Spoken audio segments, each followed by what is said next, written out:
Сәлем балалар, ана тілі пәнінен 51-ші сабақ сөйлемдегі сөздердің байланысы тақырыбын өтеміз. Балалар, есімізге түсірейік, сөйлемдегі сөздердің байланысын қалай анықтаймыз? Жарайсыңдар, дұрыс айтасыңдар. Сөйлемдегі сөздердің байланысын сұрақ қою арқылы анықтайды екенбіз. Жақсы, жарайсыңдар. Олай болса, бірінші жаттығуға қарайық, мәтінді түсініп оқы делінген. Қазақтың салт дәстүрлері мен әдет-ғұрыптар кітабынан алынған бізге Наурыз көже атты мәтін берілген екен. Ал түсініп оқиық. Жақсы, жарайсыңдар. Наурыз көже. Наурыз мейрамының басты тағамы Наурыз көже. Наурыз көже азықтың 7 түрінен жасалады.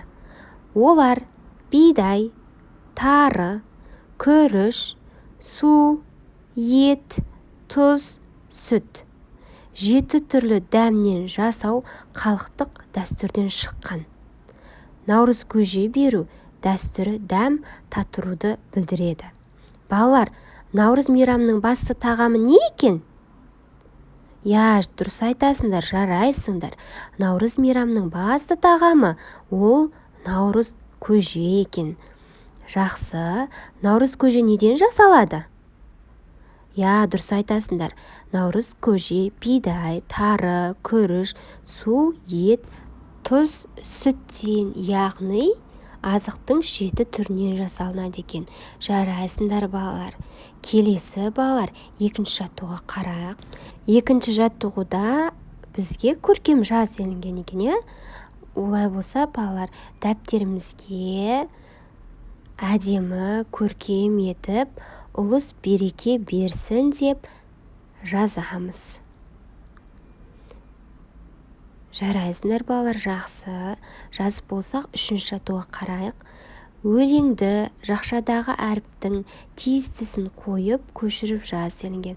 Балалар, бұл жерде бізде өлеңдегі көп нүктенің орнына тиісті әріпті қоюымыз керек. Бүгін жаңа. Балалар, Г және К әріптерін бірін қоюымыз керек.